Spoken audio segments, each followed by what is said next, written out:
Good morning, Ghana for me say Radia Dumobi Bia when ye Radia ma de pebi achi. And nay Wednesday we created the pa and nay you could just say net Daniel Tronco crowd this nina and net and a damn fin. It is a Radi amen never who bia nay asedan kwa and I de mache down ponya kupon to phobi or solonium sasadi chimia Nami hunu any monya ma me de manoveka se Radi wa ya dear. Anapa ye also de wa no ka se rade wa ye ade wa hwe so ama boni bia nka wona wo ma ukunu wa busua na sade pa bi achewa ta mre pon kontine ko hwe busua bi mu a buebuei na ekoso ma hwe o ma de ka se pa odofo enye easy sa wo fa onan hye sha su ni mu da unhu de wa erade wasie hu mobo enti sade achew sei na opagya utie da bia ohima metena se amka to se unya te wani pe e ma ro afisa wo de aseda be ma twede amponya nkropon isan say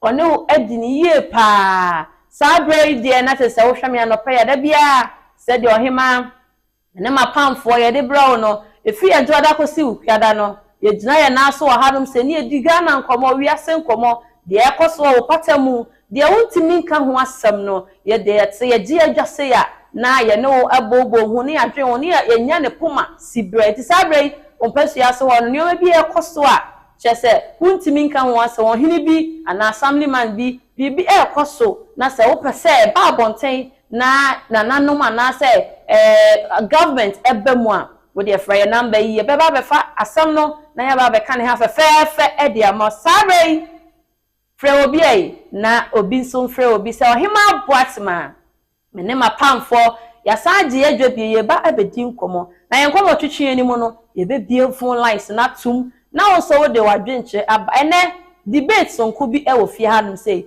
ye nyina ye bebobo ho na ya hwe ba bia wo se ye de kwoto emane yiye sabre dia me ba betwa me ho sima me panel ene wa ye seated ni twa me ho sima me ba ye bebo nkomo ani ti frɛ obi ai na obi frɛ obi me ba sisia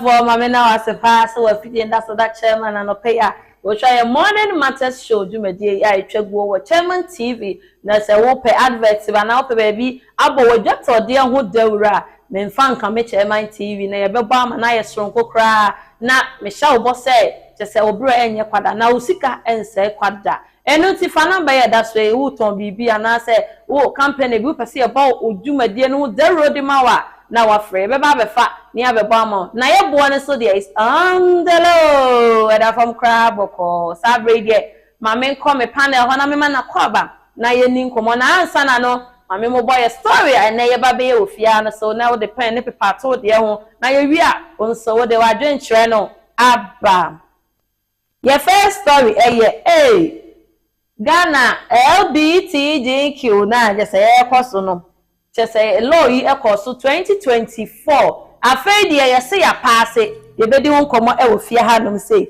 afei so fake mattress and ya na ye kwado say what cha wo de ahwe no China phone no binom abegu kro yi mu a omo ye fake mattress wo da so na honam ye bedi won komo ya eno nam so ama ya che wo mu bi akọ madwuma ni mu so akọ che wo mo ho nyina nti no ye bedi won komo e wo fie hanom say ena me bo story bi so ya ntimi anye Prophet Roger wani ye sister station ba ho edi nkomo efa nioma e ba besi busumi a ye wramu ye bedi nkomo e wo fie hanom say agrada bie mo agrada bie ma medium so ya Ghana for the so no so ntiniti na enyo se eja enu emre na aso ama ne se Yakopon ne didi a enim ni enensem bi asa beto da bie ye bedi nkomo na ye ria ye di debate no so atwaso Anopai, Mammy come panel on I incomo. Reverend, Raima, you are welcome. Thank you. How are you? I'm doing good. And then the Brofon kind of edge man. Don't to Brofon pity. Sam. Oh, send a member the mail by me set in the bar. Me PhD. Oh, and another one. Oh, and then there may be any blue be Ebusia for bibia wo ye. Oh, da bia da ro bia. Yeah, da Yankopon ase. And then so rade dey ache. Oh, what dey ache what we mama ye. What we mama ye. What is bishop so ko di baby. Yeah, na me ba boss 20 we dey na wa kan wasa. And bishop. Baby wo bia. Ada for na sa motu wani a bishop oni ha. Bishop odi ni dem na woni asoro dan no. Oni ha dwumadie so de na kopie ba bia.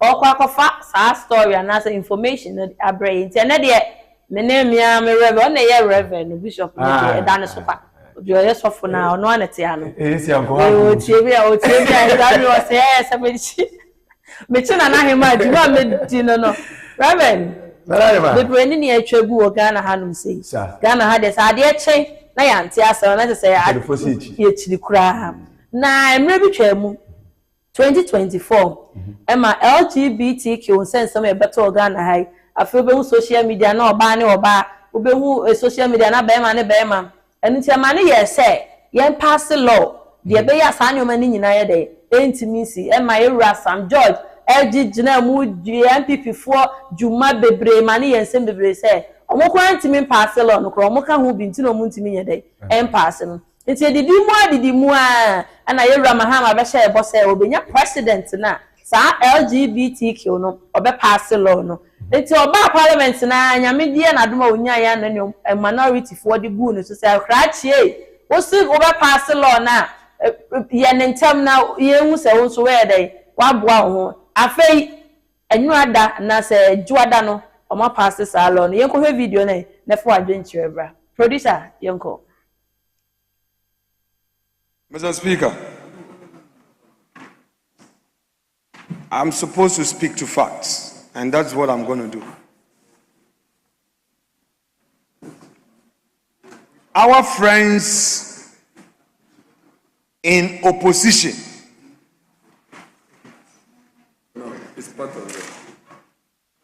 passed a bill,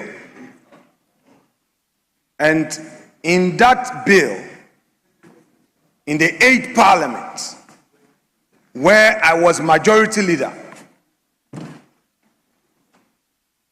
there were several discussions on certain amendments, and they insisted, Mr. Speaker, what they are doing now with this committee amendment is to dilute, Mr. Speaker. If I look at all the proposed clauses, Honorable, Mr. Speaker, I must finish. Leader. This practice where the majority leader gets his say, and if it's a turn of somebody, he will find a way of stopping. Please listen to me. The position that you are stating has been canvassed in this Mr. House. Speaker, I'm making my point. It has been canvassed by Mr. the Speaker, House. I will go by the rules. Mr. Speaker, I'm going by the rules. Please, kindly resume your seat. Kindly. I'm using the word kindly. Mr. Speaker. Kindly resume your seat. Mr. Speaker. Kindly, with all due respect, everything be kindly mutual. resume your seat. Yes, Majority Leader. Mr. Speaker, I can never prevent you from saying what you want to say. This is your style. But you started with a statement that and then expand from whilst we were in opposition, that this side of the House passed a bill. That's not fact. That's not a fact. Yes, you say you are speaking to facts. That's not a fact. The bill was unanimously passed by this House.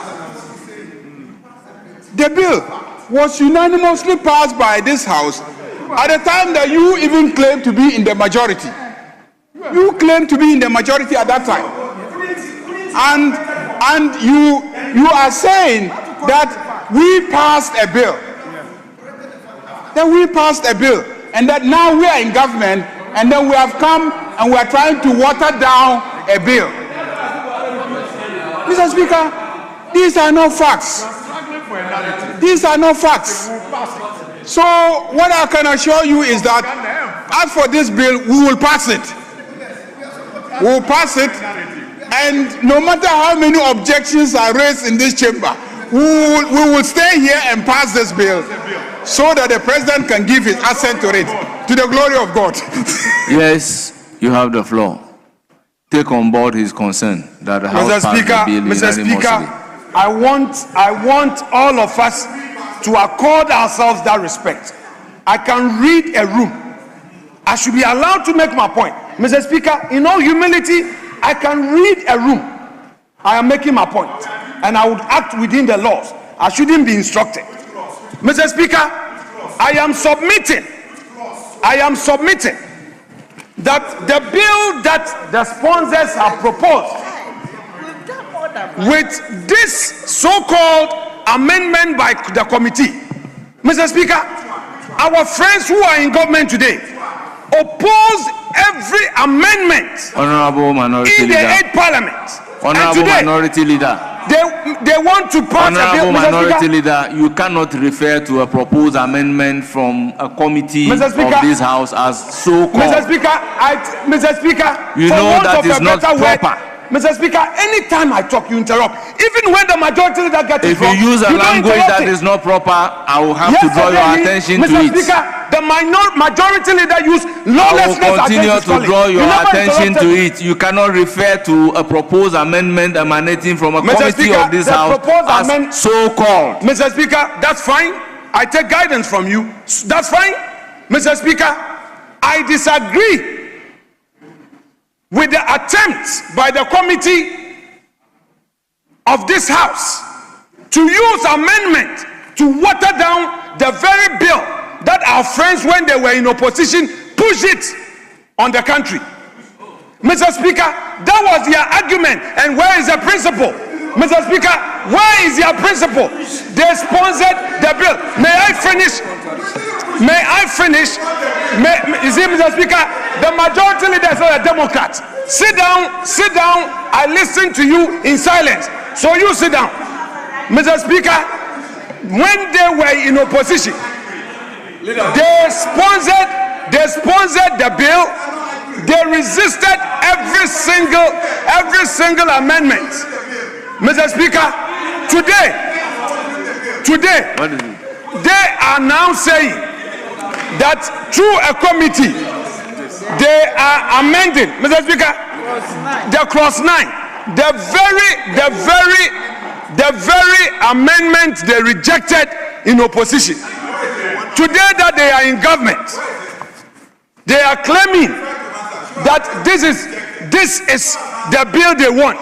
Mr. Speaker, they are virtually rendering the very thing they propose odious. Mr. Speaker, the very thing that day, and Ghanaians, the people of Ghana can see through the double standard, the lack of principle. And I'm putting it to you, Majority Leader, that your side lack principle. Your side lack principle, and that is a political statement coming from this side of the House to me. How can you, the very law that you wanted signed today, when it's your turn, you are amending, so you know that you can take away all these clauses? Where is Sam George? Where is Sam George? Where is Sam George? This is political double standard, lack of principle, and now you want to water it down. So you don't want it. And you want to claim you want to pass it. You are passing no law. We can read through your double standard, Majority Leader. That is why I came back into the chamber to deal with your double standard. You want to intimidate Honorable Ntim Fodjo, virtually render his proposal odious. That's what you're doing. And then you say when you finish, you send it to the president to sign for the media. You pass LGBT. When you know you pass no law, you want to confuse us like you did on the e-levy, like you are doing on Dumso and everything. Mr. Speaker, we can read the room. Honorable Minority Leader, are you done? Yes, I am not done. I'm making my argument. If you want to call him, you can call him. Let me hear when he gets to his mischief, he start giving some smarts.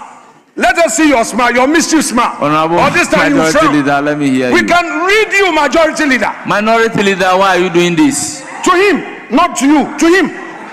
Mr. Speaker, to him. He does it to me, to him, not to you. Why? You can't do this. He's intimidating my colleagues. You address the chair. Mr. Speaker. That is the modality. Is that not the modality? I am responding to the majority. But you address the chair. Mr. Speaker, I'm addressing. Is that also? He's been intimidating my side all the while I was away. Please, so you have I'm the floor. back to face him. Minority leader, kindly resume your seat. Well, you Mr. have Speaker, the floor. I'm back to face him. Thank you. With his mischief. Thank you. You say you are passing a law. Which law? Mofia Mobanabo. Bo. Mr. Speaker. Mr. Speaker, the minority leader will always look for an opportunity to make the headline news on a Friday. I mean, he wants City FM to play this voice this evening to create the impression that something has happened, something untoward has happened. Mr. Speaker, I am surprised that the members on the NPP side who are calling for immediate, who were pushing that this bill must be passed, today are doing everything possible to frustrate the passing of this bill. Mr. Speaker, the committee is a committee of this House. The committee is a committee of this House. In fact, in your absence, a member of the committee who belongs to your side got up and supported the proposals. He had just a few exceptions. He got up here and then supported the amendments. He said the amendments make sense. He supports it because the amendment is seeking to protect the freedom of lawyers to provide legal representation and the right of accused persons to get legal representation. The freedom of media houses to practice and report. The freedom of doctors to provide medical services irrespective of the circumstances under which you needed the medical services. Those are the clauses that we are discussing. So when you run into the chamber, you can argue, you can look at the clauses. If you have opposition, some of us have had opposition to some of the clauses. We've moved for deletion and it's been deleted. But this your attitude of coming in and shouting left and right as if we're engaged in a shouting match doesn't help. Doesn't help. Nobody in this country will be deceived. As for the last election, you lost it. You cannot cure your loss of the last election by any kind of gimmicks in this chamber. It will not help. You had an excellent opportunity. We proposed the bill. Reverend Ntim Forger and co, your members, joined and sponsored the bill. And when we debated the bill, nobody in this house, was the leader of the house. Nobody in this house under your leadership opposed it. The day we were voting on it, we voted on it unanimously. Mr. Speaker, you were not opposing anything. You went and brought the same bill back. You changed the clauses. You appended your signature as a sponsor to the bill. It was referred to the committee. As for watering it down, this is a proposal coming from the committee. You are free to argue for or against it. If you are against it, we'll put it to a vote. If you are for it, we'll put it to a vote. At the end of the day, the basic question is, if a person accused of LGBTQ is put before the courts, should that person have a right to a lawyer? That's the basic question. The basic question is, if a person accused of LGBTQ goes to the courts, goes to a hospital, should the person be denied medical services? No. The issue is, a journalist, can he report a matter relating to LGBTQ in the media?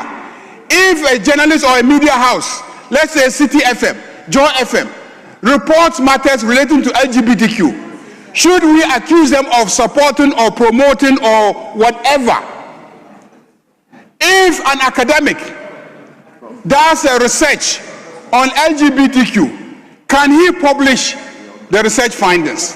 These are the questions that have been raised, which the committee that we refer the matter to have considered and brought us specific proposals for us to consider.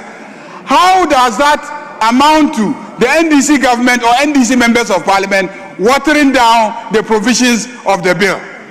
How does that amount to we watering down the provisions of the bill? And when the bill was transmitted to President Akufo-Addo, if he did not threaten the clerk not to desist from transmitting the bill to him, he could have taken the bill, he could have done this analysis within 7 days and then recommended to Parliament as constitutionally dictated that he thinks that we should amend these clauses of the bill. We would have reconsidered it under the provisions of the Constitution. So please, let us work on it. There are specific proposals on the floor. You must take those proposals. You are going to debate it. We've debated it. We've at least agreed on 3 of them. We have agreed to delete the 4th one, and I believe we are on the 5th clause. We're on the 5th sub-clause. That is E. So, Mr. Speaker, we're on E. Mr. Speaker, I urge you to let us proceed on E and take a decision on E. Let me hear him finally, and then we can take decision on E. Mr. Speaker, with respect, the majority leader in all his submissions made misleading representation. Mr. Speaker, he is making reference to the 8th Parliament and that bill, which was sponsored by his side. Mr. Speaker, these issues about the media, look me in the eye, majority leader. I was in that seat. I proposed those amendments. Your side rejected it. Right here, when the question was put by Speaker Bagbin, you were part, you were in the middle bench, you rejected. Why are you bringing these proposals? Mr. Speaker, the NDC must tell the people of Ghana the truth. Tell the people of Ghana the truth that you don't have the courage to pass the very bill you pass in opposition. The very bill you propose in opposition, you don't have the courage. And I dare you to ever present that same bill. You can't. You see your double standard? You see your unprincipled political position? Today, you think you can use your numbers, hide under a committee's report to water down and change the very thing that you wanted passed when you were in opposition. Today, you are in government. You've realized that that bill was poisonous. So you want to change it. And the majority leader wants to tell me that this bill is being passed. So you are passing an anti-LGBT. Are you sure? Are you very sure? Because you pass a bill to win an election, you want to deceive the religious leaders, you want to deceive our traditional authorities, you want to deceive civil society. Who do you want to confuse? As far as I am in this chamber and I know what you did in the 8th Parliament, and I know the records, I won't allow you to deceive anybody. Majority leader, I won't allow you to deceive anybody. These clauses, this is the mischief. You are using the committee as your alter ego. You are using the committee as your alter ego. Why are you not maintaining the text of your previous proposal? Why? This what Intim Forjo submitted together with colleagues is the very text that you got passed in the 8th Parliament. Why the sudden change of mind? NDC. Why the sudden change of mind? May you be seated. I allowed you to make your submission. Don't worry. You sit down. I won't take you sit down. Mr. Speaker, may you encourage the majority leader to sit down. He's not a Democrat. The majority leader is not a Democrat. He does not tolerate divergent views. He should sit down and listen, just as I listen to him. Mr. Speaker, I submit. Out of what the NTR Fanyo Marcus, Nanya Bren one or pay I say in the 8th parliament no more NDC for mo na mo propose this idea we say mo pass this bill no and mo so suggest say mo ya amendment na mo sa tam na mo ya minority mo say mo mpre e ma ya nya amendment mo pass this bill no straight up by na de mo at cross 9 no mo yi afrim mo ya amendment say mo de o say mo ya amendment enti minority for who say mo deceive Ghanaians na mo petumi enti na mo share that say bill no mo ba mo be pass it because I didn't say me metie or him say me can watch them e TV ni so a e kire say I'm supporting them say oyare na say doctor ni hwe na e kire say emra bia ni wa esi ni kwan say won ko hospital enti say say sa amra na against say ye chew na wo ntimi mfa lawyer I think say ade no mo be ye kra na e bia be ye kokuo ma obi hu ba social media is that so uko Facebook YouTube TikTok party na say e man ni ma ye kese be man ni be ma omu ye say na mo ka say ye betimi aka ho asem de a I think say rebel law no mo pass ye nti mo say that na mo ka che Ghana for say bill no ma pass meanwhile no mo say mo ba de a mo be pass bill no by na de cross 9 no mo yi bi afim ye kan so just we are not there because we nim say won na wo gi ade ni gina mu in the 8th parliament and then 9th parliament there wo am make bill ebi sag NDC MVP for that time no reverend almost suggest say sa bill we no anko mo ye ho amendment na omo yi bi afu na e ma pass mo especially some judge mu gina ka say mo nti ase da e mo hu yi bi from ye pass afa na de ba na say e ba na say am NDC for mo yi bi afu you are deceiving Ghanaians reverend Brema na yama ade ba ko a Ghana ya setena ho ana meka say ya pa na say sebi utafrache say wa dwene mu nu a the word politics na ya dane ne politics no ye the big do papa it's all about tricks yes some we are used to wa dwene no yen fa democracy into the petri but we are not practicing democracy so what I say yen kan che ni pasa ya dwene wo ho ba ye ya dwene mu de ni say ya dwene wo ho eno bi na ekoso no ko ultimate kan che obi say oh 4 years a etwa mo no de and 8 years a etwa na person pass law we since 2024 na person pass law we no we are from within 2 years no na ye support say ye fa so what you move me na NPP for and a minority for say press conference be about I say we yan kan wan say me Ghana because NDC for this year produce about NPP for press conference na mama pacho and that is hypocrisy. So today, instead of President Mahama to assent to the same bill we passed in 2024, they have changed it extensively, and what they have today is materially different from what was passed in 2024. Substantially different. You can't subject a bill to 22 deletions and 31 insertions, total of 31 amendments, and expect that the bill is the same. You have overhauled it. It's just the title that is the same, and you all agree. So they have totally changed the bill, and now, today, the mighty minority in Parliament and the good people of Ghana are asking, what informed the NDC's change of mind? What informed their change of mind? Their sudden change of position? If that old bill was truly ready for President Nana Addo Akufo-Addo to sign, and if they sincerely believed in that bill, why was that same bill not placed before President Mahama, His Excellency John Dramani Mahama, the same form for him to assent? Why did they now have to water it down? Let the record reflect, and let no one twist our position. We are not against the Human Sexual Rights and Family Values Bill. As a matter of fact, we have been consistent in our position and our principles. We are not against Parliament authority to legislate, but we are not attacking MPs in any way. All that we are saying is that our concern is twofold.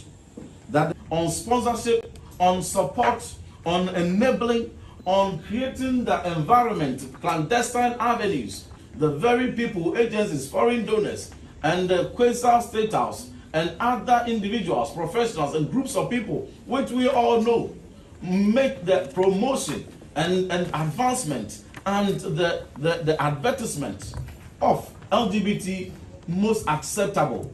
Those are the real canker, and that is what legislation sought to cure.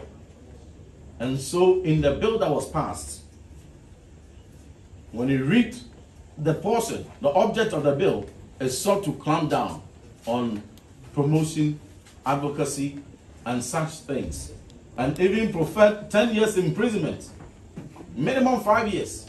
But today, NDC have smuggled in various amendments that go to make the bill counterproductive and lack the bite to clamp down on those who are advocating. I'll come to that in detail, but I want to give you evidence-based communication. When we said that 31 amendments were introduced, some people are doubting. Some CSOs and media are calling. Point us to those changes. What is different in this bill from the bill that was passed and expected that the Akufo-Addo will sign? What are those changes? Please come with me. From clause 1 to clause 19, the bill is only a 19-clause bill, small bill. Yet 22 provisions were deleted and redrafted. 31 sections were made. So come with me to clause 1, clause by clause evidence. Just a few examples. And here, let us have on the screen the order paper. The order paper of Friday, 29th May, 2026. This yellow book. This is what Parliament officially advertised the amendment. For not just a press conference, a minority for a na no. Abai biaba the ono so ya no. Enye suggestion bia no bia ya obi support it. Enti den ya but as it stands now ne the law no. Yentie wo mu say ya pass it. Enti no se me tie me ka ho asema me nye bone because bi me che me se me ye dey me ye bi ba NDC NPP for tie omo se omo ntia ase but minority say ye beti ase o omo beti ase omo ntia ase o they will pass the law. Tia ka se yewra John Mahama enso be endorse na say ya pass the law na Reverend Nanayema and American that is to me. So what you say that is power. Time na mo we as no say prekunam e di ni show. Yeah. Ade a wonim se enye no ensoso so. Me no ade a wo ye ni nyama wo say they are playing with our minds. Omo dey adwene ni di agro. Both MPP NDC and they adwene di agro. To mo dey adwene di agro.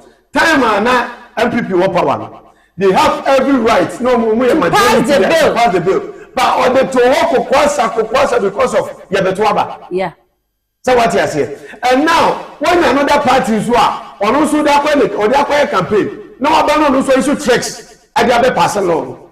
So what you say? This shows that you are near me and say, yeah, we know 1 year will be by. Yes. But so there's a way and I saw in the crew, I saw the Kayan intent, and some of the other fire and send you okay. Okay. So what you say? They are playing with what they actually do, Muslim comes on with a so what you say? Yeah. But the idea that one fan too. And obi so buy no ono so say no me the ade ne beto a e dey panti no want fan 20 ma me twetwa ade no na ne me nya pe na me fa ade ne hye ho so what you say then tell me say me pass law na me pass no say nipa na ade ne tina okọ hospital aye hwe ye betimi ahwe no so what you say okọ hospital enti that means say me na me ya me fa all right so say so ya na ye tina otima so what you say ye te Ghana ha and obi ba we are there na be obi abonituo confirm be there ni abonituo ko police station I say koje hospital oko hospital a koje police report bra and second ye be hwe na ya dey ya hwe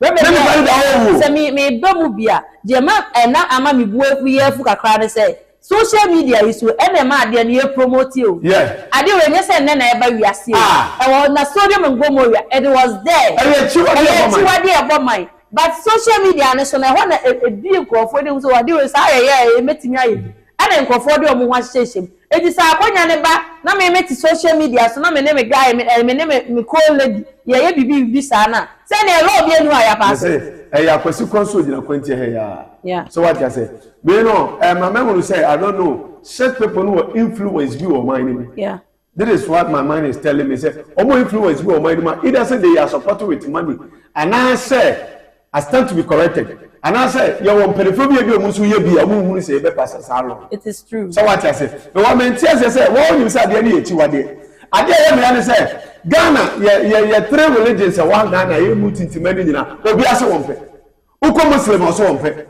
Yana none was so unfair. I saw for so unfair. Today, they 17% law say your pennies are then to what they empower money. Then the MPP for Sonia Bro, most of the time, what pass it. I don't think somebody has been pass it. Why did you pass it that I don't know, pass it bill. No, or money no money.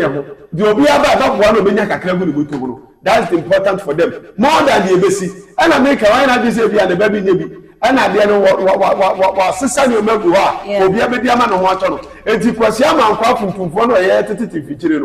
All of that over. And I did this on the told about a dollar 1 billion or better. Yeah. I told a dollar 50 cents credit of the with it. Okay. So what I said? Yeah, do baby I say kind of question and penny for that time. The issue on board right now, they say, I was NDC 4. A mobile house, my catcher, I said, Bill, no more passing, no, or more passing ye. They should go back and come back with a positive idea. And yes, I done the best, and who's done is after that. Yes. Except your hero, I say, above no share no form of car, no mercy. But then I need to be the anante from a quadra suit to a guapa. No, some any I'll write to be a share who see you. It's too much a chance now, your best say, dear. So we should do something about it. Ghanaians are not happy with the law, no, my person is yeah. Okay, now we have a next story, so may have brain tea. Said your Ghanaians and some your judge, who I be that until you one also in the post now or ye China for you be my book and a handma. Just said, who have done a China for those crab with power. And so Muku Ghana for your father man never in Cotonou. Come more than your companies with China for there. Now say, Ghana Standard Authority. Echo a year China for company bakuna. Some mattress I that's one raven. Almost just a rabbit in Nashi Moses say, a fina bagana aid watch our mattress. Yenekocho, wow, would tell me none of a coach mattress because mattress yeah that so best sorry now fear ya we are young a fake mattress. Young video no.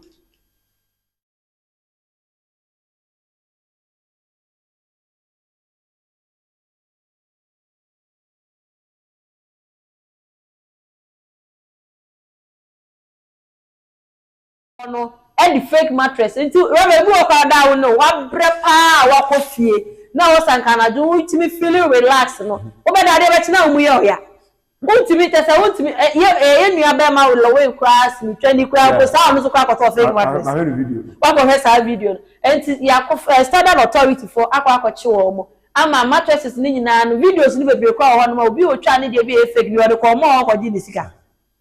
And tonight, a Ghana, the airport one no. O mattress, I would dash one. So we can't see any and pay na me catch or say child mattress there.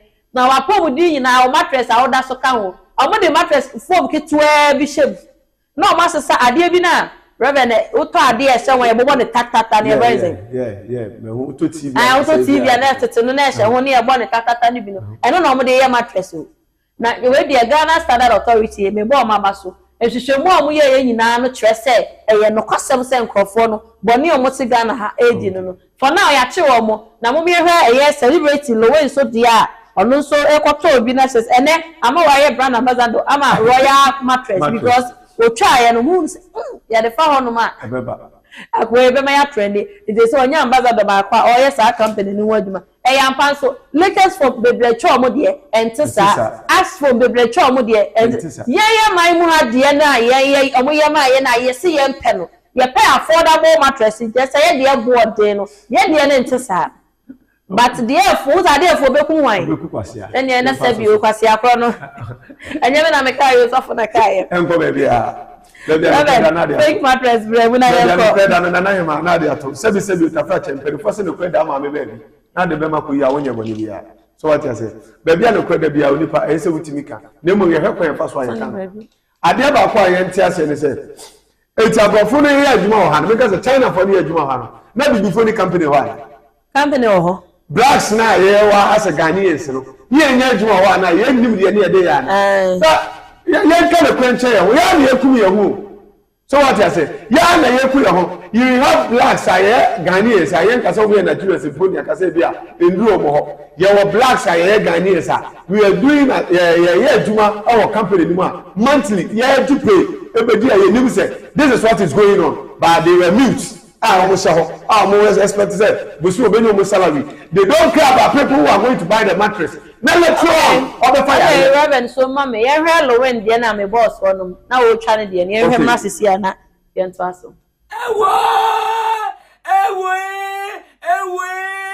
manka me kasi baby Robert hey everybody yakufon sisi di we na mo de mattress Adolfo good morning ene be MCN ras enu achi na mahu se Ghana mpenofo wi no akostop company bi akosu company down company se mo ya mattress ase mattress no se enye phone no de rubber okoto TV a de hye ho no ma TV ne mpa no na afa ye hye ho no se manfo bi de ayempa chana phone bi de ayempa na se mpa ne de no me kampa nan na eba asase da bi me dampa bi so be 2 weeks ni ade beti bi no machi ase ya bome beso nya bani bia mo na me ya na se da bi sana te dia mesrem mma me nkuja me na me fa sekai na fom na me da so me nkotwa me se bia wo de rubber ko fom wo ko rubber ko fom ayedai e pasa ya de bi se Ghana mpenfo a mo hwe ne ma e ba Ghana amatimomfo ya da so ana ya di no mo hwe ma ye mo mani nko ma ye se ya na ma allow se nya na mo stop ne ntem da se beda so anya isu awi ade awi ade anya wi ade awi na fa ko ba safe ne hu kama to asi be ne kama ko te ho ahwese ampa se kama me se mko ja me fa se kai me ba me fa se kana mi ko twa mempa mi ko twa mattress se rubber hey me ba mo nyina so empeni ni hwene den minim adequacy machi na mi twa pa na se rubber be to Nyankopon na ko ko sika wo de rubber ya mattress ai dei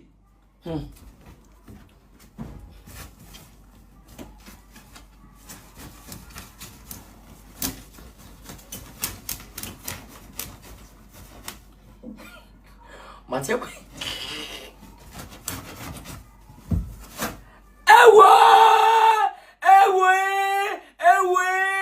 manka me kasi baby rubber be kind rubber hey everybody yakufon sisi di we na mo try house in try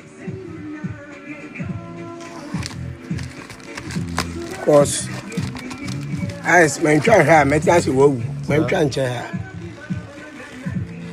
enyo manka ebino no rubber hey na sembe na abai rubber no mo ka say rubber enye mattress no rubber he jeji he no what is na dey then abagana so I say omaka trend ko jon ka salary ya na say I funyame dey me better school to mattress so what dey na nti dey be me dey nti sa for as a best do I have who some so ya so dey na abagana so enye di Ghana for nya fi o China for ye mo makonya ne say they should come to our country and make businesses na Ghana for nya bi nye no this is what they are doing they me we be phone lines that China for say pa mo free man mu because Reverend Galam say ye to say ya omuntu ni ye nyina China for ade bi anya ayi bia no China for mo na mo ye mabo bi memu Reverend to aswe saa asem de ka say for mo China for me kura me tia me ntia se obi ntia me ntia se obi ba ofia na China de wonye so what you say people so many rules no ni crew so what you say and he tried to go by it onya problem it is about who kroma onim sam na bia kro bia mra wo yeah it is obetimi ayade bi na obetia sa mra na this kroma mpelefo ne ka ho so what you say it is a China need to agudie bi na no say so a ohini bi ka ho asame ma bi ka ho MP bi ka ho so what you say with that sample for we or China ni bia no wetin afi ni kroma ba Ghana na na ye te hey ni wa ye ni tu China ni kwade mfa Nigeria ni ye Africa ni ye ya ye nua say te ya na bia ba oba ya o say asase da meto ni aton ma no say mo first kabita mra mo metu for mo metu agudi what be that na China ni ono there be Asian country ya ni amapan na sa de me koso so what you say me dia no ya ne say yeah wa before no mo ye adwuma o ye o Ghana ni na o ye adwuma yes no nim de e kwaso ba wanti me ma wanti me ka ho asem so da na ya chi o mu nsu ye ma na nyese akwaji sika ni asa mo ma ba so mo ma ye o adwuma because Ghana de enim no o ye nkoye na nye be nya ka jom ye be ti jom da 1 billion 2 billion ni asa ja ye ma na nyesa ye mo mu se 1 so bi ba ko mo na hema na so be ya de no nsa de na o ye na ti amara na samu amu mpelefo na support na hu say ya di diska ye jana sebe bu mu nya samu ye kwasiafo yeah so what you say ye card ye sansa mo fra we nanka na se panyini tife no anka ye bo so nanka wefo eti ade biara o mo ye ne no mu tue sika na ko no okọ ne country because o ko Ghana wo pe o make fucking business because o ko Ghana o mo do meji sika no mo ja no aye asana na reverend it is kind of that because bibini ni tua pa say o the rubber nation by now say unemployment wo man ma wo nya adwuma ni bi nyenti no obeye ne saa na waji ni sika asene dey ni botom ti nyina no yese mo man hu hia na Ghana man aya me no mi bia enya obi nya China ni dio emre du na Ghana stop sese obefa ne ba mo akọ ne China man mo beka me no mi ti enya ye share na ye support wo mo no so ye hwe ye nya dey awe ya face ye nya pa de efo no ye wie ye nie because wo ko fa 8,500 they akọ to na latest from there be there o there 4,000 ye na mo ni ti adofo la de mi di te wa ni o twa mattress untwa ye de akotwa ye bia na oda rubber so na for so entity no maso enyo me produce no ha no me bu aya no 4,000 5,000 Netoya na ye ko ye next story ne so I Prophet Roger as the nsemi abamote say busumi ayasi mi odi ka sha bi last month say nso beta IDAC fankrofo fie ni ade na first year so betena ye sister station ba ko ye Angel TV I salute you this morning ebe ka say nso na kese ye kwa na eba na beta to aso 3 good days a obi antimi nko ba bia na ebe fankrofo pie be sa say japade producer ye nhwe na ye to aso me bomb pies ready said yeah me can me who way nim the ready because in so beto aso 3 days inti ameka say we comedy no my outcome we are 3 days 3 days no beto sa we nye no wa pension no aka say permission no mo bi meka say we causing fear and panic we nye fear and panic because nyam control nsu no ma bia manaba and I make say and na ye 1st June within the Prophet Roger me see the yehu no rehearsals. It is still now no so we akwanya na ba bi a wote no betimi etua tufiri ho ye beti gatem ye be de be ba gatem tie na ye beti ne bedu ba bi no gata na ye betimu akofom se den e be ye ma apia bonte etu ti ben ba bi ensuo to a moma ye mfa bibia ankwhye nadmo na ono nadmo ne ensuo na yiro be fa he fa na aba ba bi a wote ye ti Ghana last year I stand to be corrected. Is that last year or last 2 years? Okay. And I'm a boy bronu bi so Angel FM Kumasi. Okay. And I'm say Ali, sa bronu we say.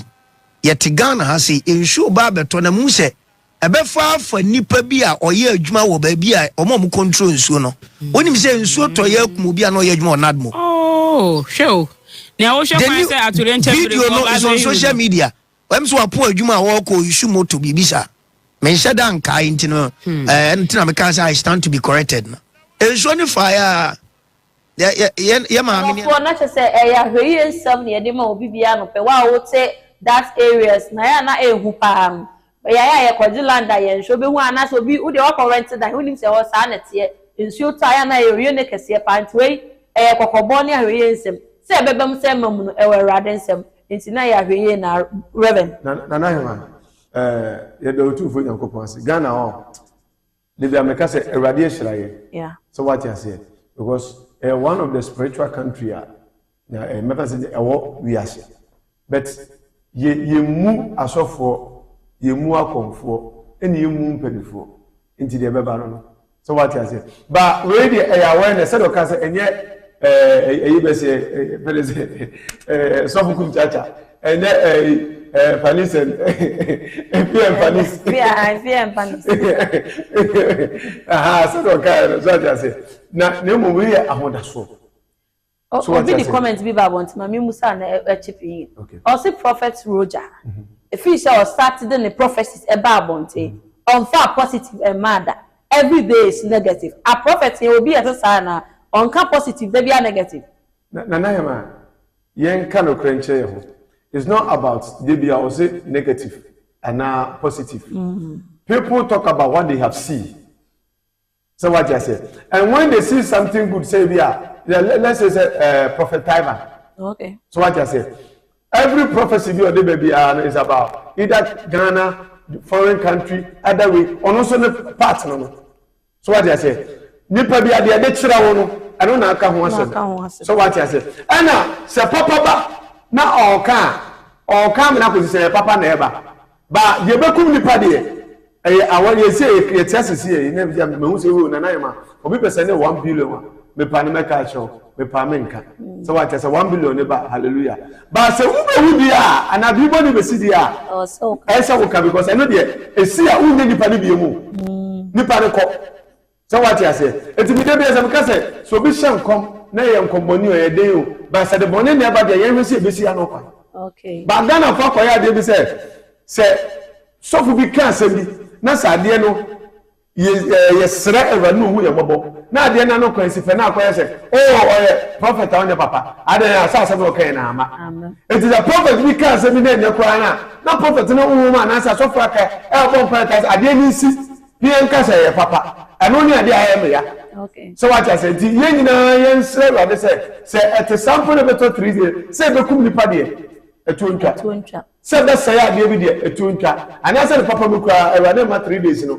embeto because Ghana ni enim say be ye ni ehu ni ye ni ete Ghana aye ni kofa ye fa say ahensan ya ko he ensu eda ho ye aye so what I say ko he amaga janse ye ni say ye ni ehu ni ensu to 3 days ni pa be hu ni pa bi ti ba be ni say be oten enye pa ensu to just a day the whole day kura na afroba ne dem by yesterday what to say na be sere rade say et sa rade sia no kwamai say te santo obi na shebe bi no ya propaganda say me de ba ni enya ko weke osunsun na be si o na hu di age edi nso a enu so rade hu emobo okay prophet roja or the stamp si so o si ebesi ontimi nya ho hwe enti no sa sama o kan ye any pastor bi a ono ohunu ye wo betimi a rebuke ana ade ba ko ne say eso sofu bia na ahoden a rade bia ma no okay o se ontimi nya ho wanka say ye ntimi nya ho hwe o se ontimi nya so what I say obi betimi hu ade bi say ade na eba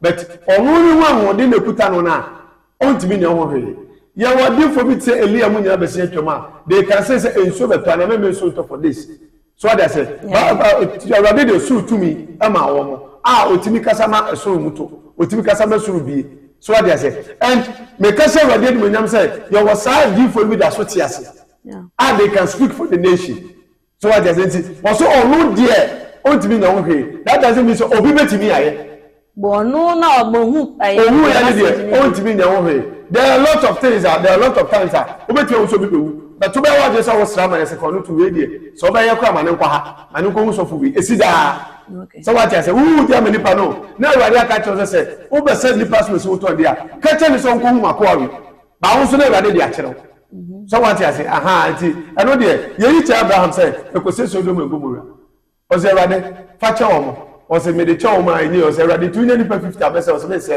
obi mo ma be si ni pa kakere that what I say ye hunu say dey prophecy esitie ne ba ya nkatantia ida sofu bi anase bi ohunu ye so what I say to dey bi wonu ma Ewrade de kire say ne be na ka say etedifo ni o man ni mu ana we nyina asisi when na asisi na de mo so am say adifo ha eti helicopter ko show eti ekosi say eti obi ehu eti Ewrade mo hu say ebesi so what I say ba say entimi si ni de ana emamu ni de wo Ewrade nsem sre ne nyina be sre Ewrade de bi ameka bi so obi sha won ko mbone a o di ane say sre Ewrade say emanisi ne mo nkwaje wo tini se hombone no de adwuma kora no ba ya manesi eti sira wade se o ma sa de ni si o ma ba mo ne de emra wa bra bom da se tuko wani okay na esanso ya futu ma ye nyina ye nya e waterlogged areas aye ni ehuni ni no just say ayi kitwa bi kwa na da wa street kitwa bi kwa no bi ekosi ni store ana se ne da bi esi wo enti nsuo ne ya de se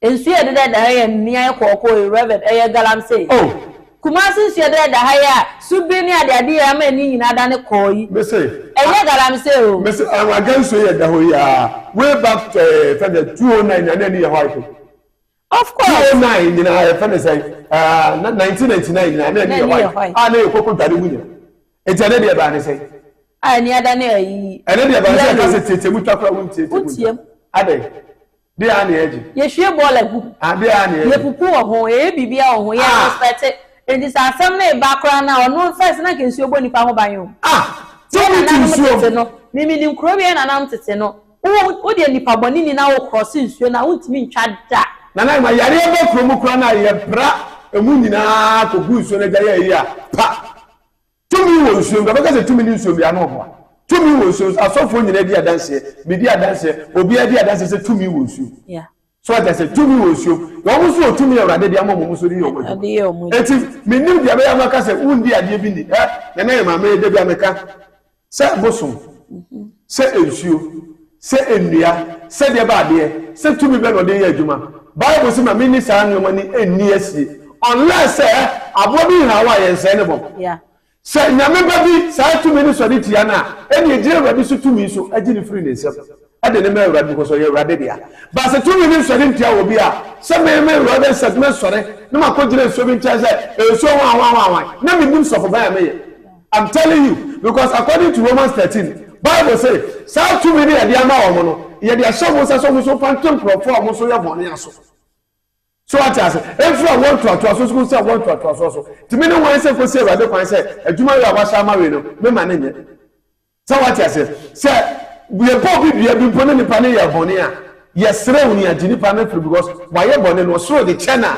ye ni so na ka agini pa na free now oh my act say we should believe in nature already na you to say Genesis 1 was say sakasaka eni esu Awurade ka say Abraham ba obonsuo yi esu atwi nsuo free asase so ama ebenya asase pese yewe was say Awurade wo say de oya ele ye so what I said de oya na de eye mama we say ye to ye fe say to one third of the angels mo ba down say bisu beto nsuo mo ebi be say wiye mo they try to be temia na moja free mu ba wo say to mi wo fa de ni die ma no okay fa any die ma no ensuo to mi ewo enti said the prophet oja eken se be simple na ke ya tutu ye ya ke Awurade be hu ye mobo aye ya kasa no kra no ye nyanya ahwe na Awurade mpo aye dai ehu ye mobo ye ko ye next story so na anu ya nche ye na ye mame eye prophetess agrada ana patricia agrada ye bo agrada dia obi anim no ye che no anyame ye adom aja ye papa eye prophet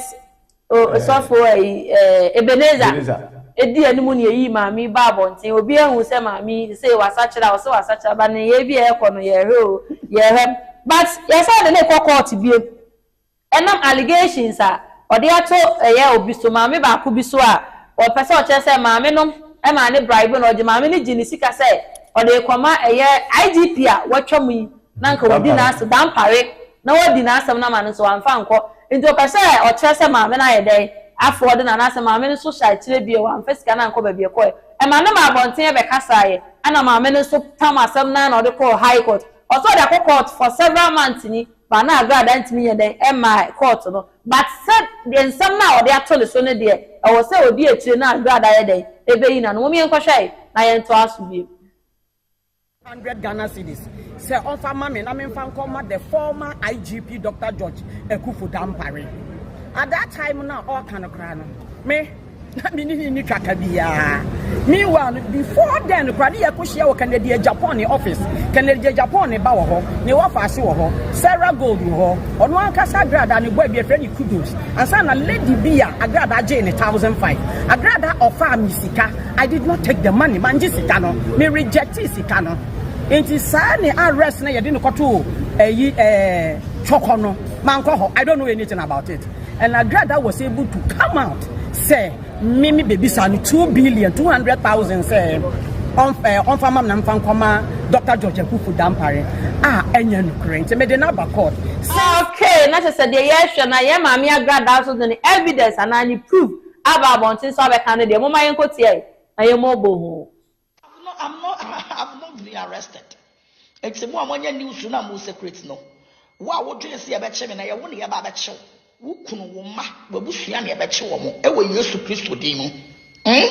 have seen this video and this woman is talking. At that time now all kind of crying.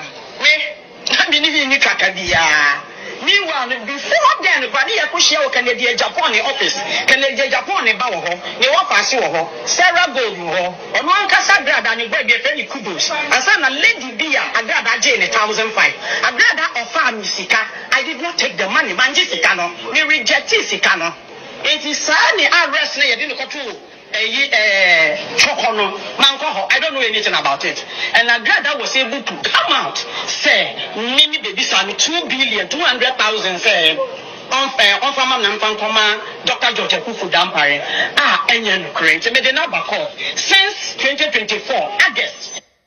Udiobiako Court 2024, August.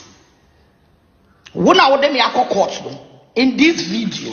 You are making an allegation against me. Agradaji will be 1,005.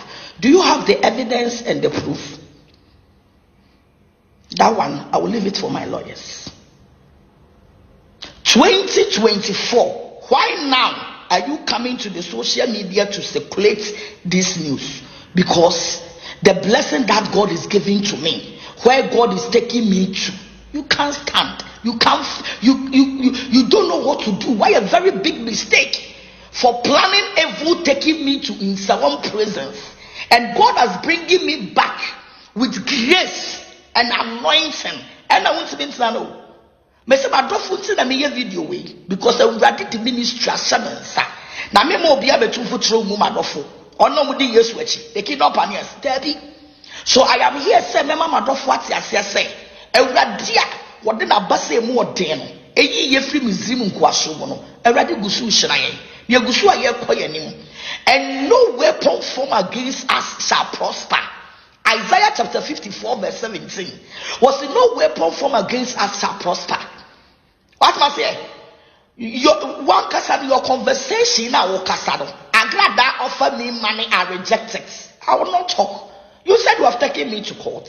Why can't you go to the court and explain your things at the court? Why social media? I don't have time for any. Oh, Jesus Christ. I would say, Mommy, for the word of exhortation, Farmer what say? Did not da? I ready to swear with Shrine. BBNC, BBA soon see da. No pay a bonny or the Babets and the social media, so ya sachi agrada. Abrantie ababawa eye woni ye becho because minamu shirem minamu kunimdiem awrade asiesie me de na asem ahyema no same fa me dom oman ni wiase nyina 2024. Why now? If you have any case with me, you have gone to court, my lawyers are there. And so why now? Why social media 2024? Why now? I think now Baba can want some social media. You are the genesis of everything that happened to me. But this time around, you know, and I hunamni moja na enyo. And I couldn't get the deba. Was a wood dear, much as some one could dear na mo de ba so. Now so maybe Mikita Israel in pursue amupagu, you know.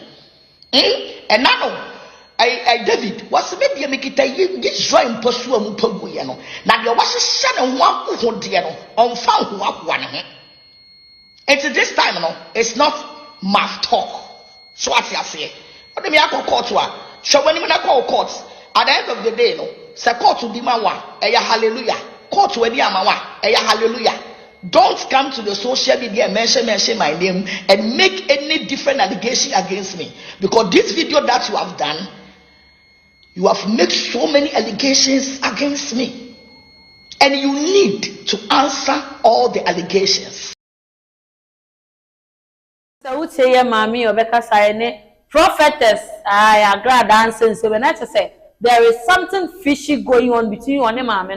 I previous as some cry and yet now some women who party also be about but the property and now so I didn't call because do Timus on the agrada will do be and a courier sans and seminal and you know question I may share comment session and then for can say mammy ninja agrada and I glad assassin is your couple moves was assassin. Ebi so say why ko the job agada na we dey just assassin on so say enti ene mu ko so me fa ni san ko tu bi na san bi anye de ema ni mo bi be phone lines na tum na wo de wadwenche aba and na yen sense ma ye kan ho asem me bobo so na wa frɛ na wa wura mu bi ama me LGBTQ e ho sense me sorry on the 8th parliament, that is 2024 no, and then NDC force oma pass a law no, and now parliament so oma passes our bill no. Until how bill this is here no, maka wasem say you da no afre na do adwenture aba. Afa watch our mattress no, mattress for a year oh ya deda so ye say China for no, oma ye bi aguma enye papa. Until say China for so say ye mo montana so ma ye che wo mi yanko so mo montana o man ni mu ana say yan for mo back to omo state eno na wa frame na do adwenture aba afa ye prophet roger sin su oba beto. Do you believe in it and do you have any idea about it now wa frame na do adwenture aba ye ma me agra dance nsem mi o fra no aka bi eye no kwa so asesa se den grofo kwa ya na say hu ni say wo dada ye o tufutuo na aku ye ni 0241 0479 58 0241 047958. Premier, na yedin kom. Obi aba o mane so hello, good morning. Hello, good morning. Good morning. Udini baby wa from free. Me ka se free manso akede. Manso me da for mami tell. Ayo me pa cha ja na we se musika tra on sa try. Asamo. Yeah, we see that no, I know better. I didn't see that. Okasa. I say it's always a music na. It was the eba na no better. You know me go eba no better. So you soldier for Christ. Aha, say no so near some. Say the eba na no better pa. No better pa. Me na was say no pay. E dey wa do it 0241047958 from me never wa dwenche ba ye ma me sense ma ye kan ye o asachira mpa ana still na mo nche no fa no kwakọ se de ma me no eye no prophet roger sense ma o kan na LGBT. Hello good morning. Hello morning. Me ka ja odi ni baby wa from free. Hello, good morning. Udini baby our from here free. Oh.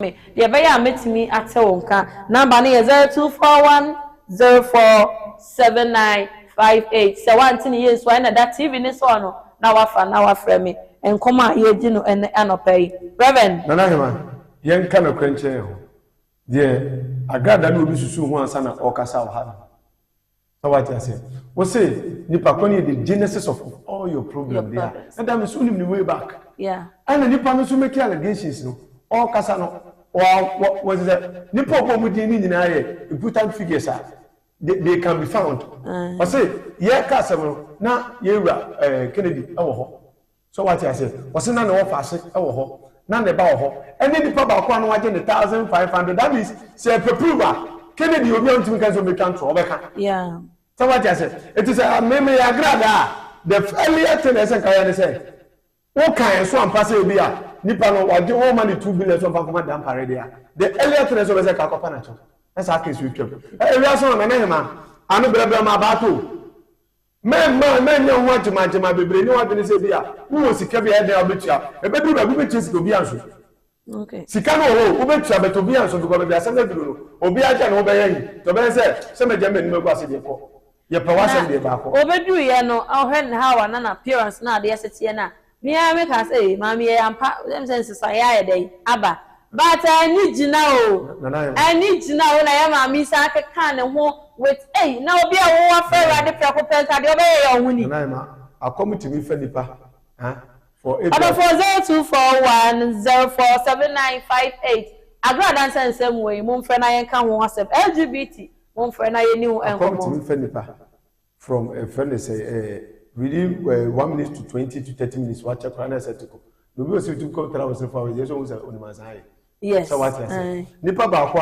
from a friend say priest woman of God to a pastor to prison PMS or the adjuma no onye pikitwa so what I say me ne ma me say omra form na nipa bi onim so wa fun bia no onkono no mko kan su bia sem Jesus say onam kwan so eba no na de oni na nya no ene ne nka su de so wa fun ko say sem bi fo nsa aba sa ye du sem ade say di bia be tia sa de ja When you say na no ma di nkomo bi wo ha na me say mo papa oba ho odu stage bi a e wo se be ma wo fa no nya obi a obetimi control Asiama is a good person na obeti oni agrada mo vibe pa but agrada na say no ya agrada akola and it controversy ni less ontimi control agrada ye cause say me kwan say wo ka me kwan ka me nka bi pempelifo bi wonim say ade na yampa wo agrada say ma wo okay say yampa you know yourself say ade na yampa say ebia yakohia ma di nkomo bi say ba wo ka say say ka say on provide the pana me tell the type of what is to be provided. Open the information says, like I said, the agrada everybody be ambra. You see that people will come out. So what is going to be provided? Na agrada a change person. Pa me on him amity na ma babo sometimes me a change person. Sa social media no so kan ka will be out for some time. Sometimes for a long time. And ka oba social media say bia na ma sorry na dey YouTube na say baby TikTok bi na obi ahu me. Ba say me am ba life. E dey come see me so aye videos ni ada na you am say oye ba ku bi ba want no say pikiris and whatever you dey yes, streamy be. And or they jog or they training they will feel. And look at this. A woman of God said you told you na le bua bonte. You said say you are a change woman. And then I can for one see for some time be. And you can when you will be able to control and guiding. Oh yes. Sikane edino nya no. E da so control. Yeah. And be man lose your ma bebre wan ha. Ada na ni be ba no pass. Dey na ma yemi. Satan no twa no to me kro hu na se. So what you say? Because what are they we see? The so cost for someone to make allegation or public and baby to bring a name Kennedy Japan, to bring the back, to bring Obia or any officer, to bring Obi on say, or so what in the Sikade. No one in the worker. Oh yeah. So what you say? Answer your homophobia want to be transfer public. And for Mudi Mamu, send me transfer public. I'm the president of the Yabem. Now the Yana no 2-4. Now the peripheral ultimately one hour castle we are ending 1 hour need to about the foul. Of course. So what I say, it is what Timmy Castle about Kennedy Munina, Kennedy, I knew say for myself very picture. At was out of his army who no one can war here. I can't remember years ago, but should be an honorable Kennedy Castle, he said, a grada. Why are you paying? I catch her say, Sad Medina would in 1 night, Kofubu and a becchino. I'll catch and say, or Bejano acquire suffer. Only the time I carried the sorry and only a software beef, you know. Mekapa, one of the videos, I know the Sunday in the room, say, Mubako, you know, sure. It is said, when you consider that another Miss Kennedy and Power Shanapin. And I said, Kennedy, we shall know Quada, head of the bank of one. So what do you say? Eti asema okano. Oye dey ya mini ho dey. Ba me tell say somewhere 50 to 60% treat be dey. Awo baby. Eti calm down. Pempe before no ko ya assembly free court. Ko pa na China assembly to ncha. Nigeria keke one say grace favors a fool. Grace don't favors a fool. Grace favors obi our humility. Obi our understanding, obi our knowledge, obi our insight. Obi na grace favor. So what you say? Say again you can say grace in tia. Na so obi na grace ko fa na ba. Obi a lose my young for so but still yana na me ya contegration in family. Bible they say yan ko so tia boni mu na adom no so man na. O say David da. So what you say it is a one baby. No one say baby me na mafom. Me na baby ade na me ye na manye ni. Na ngu ase ne ba. Sister, bra fomo. Bra fo ne pedi paka ho. Ko hu ma me na ma me asem na me kan no. That can you pretend. And anya asem a waka ni no. Asem a waka etwam. So what you say oh near pretend near pretend facha me. Uti agara na me ka say ni prove now they ba bonte. It could be said the American is not true. It's not true. But I will say she is the cause of war rest. Meaning said no crow baby. Some American. Sanka say oh boy, me ni mu baby na bibi sa be so mamene or what you say. But I will say ono na na mo so na ba yes. Meaning say bibi wo baby ntin e ma bontin me kasa. One talk. No more come I know with him informal story. I said, Nico say you should come out again now. What is that? So that say now Adia court also almost to a 204. 2024. Le omonya ye for court ma unko da. Ana otiema oba yi kura no. O ma fair court no but onko ye. Me eno na ana to de bi wonu ma Ghana ana no ma bi me ya. Asa emra na ye won krofo bi a etimichichi o mo. So what you say? Say court pa as a high court. Befro baako mienu miensa na judge ntimi ma any content yi say yanko che nemra ana yanko fa nemra that is Ghana for you now they will know Asiama with your last words it is ye tu your as a Ghanaians wa mesro wo de o mo bra bi ndo bi ska bi ni baby ano to na mo yi because saa se mo na to wa ke de ya ba be fa ama wo shim na de be you free oba be di wase ba to obi from 204 ye kan asem na to na won ko to so hwe ma I stand to be corrected nti me sere mo ma ye hwe ne etutu ya na mo yi na emo yi nyina China for so mo be kwa ye ma mo nko mu krom onim say your verse be o say Bible say right out me ade nyina ye nam Christo show dey ba ye be before you there the verse has changed sikaya ade nyina enam bitimi ade nyina ye nam sikaya shamedinti people was ka organa hanuma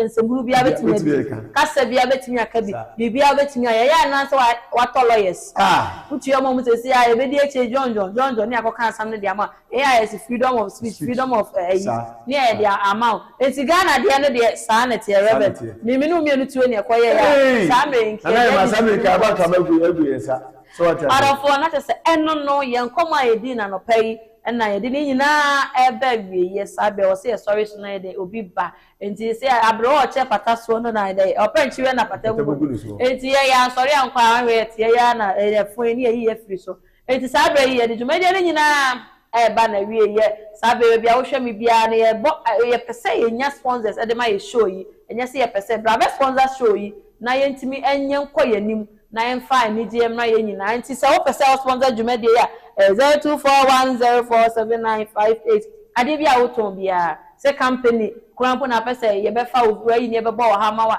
bibia wo ye bia pese bo ho advert de ma ne ba be ye wa ha no ye bo no so the is on oh Rebecca can hear on the Lord ye bo no so the is on the Lord be bia wo bia e ba be fa ne abo advert na ma na me kai o say usika so enshenguda obenya so faso bebre sabe di juma de nyina ba na wie Mema wa minute. Okay, kasa.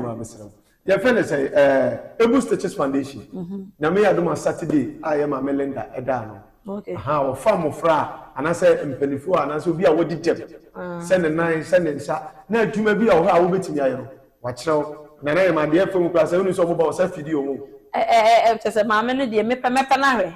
Ebro adwene ntia. Wa ya de. Ebro adwene ntia se so a wa fafi kese no de ekyem fa na adwuma. Na nyame adoma Saturday ye di enim ye. Eye on the 6 ye di enim ya. Amofra odi kan first omo ba for 2 years no. Omo time aso a omo hu adwuma mo pese omo ko. Ti ye ja omo kwan e wo fi yase. Fi yase esreso fi yase. Hotel Junction wa.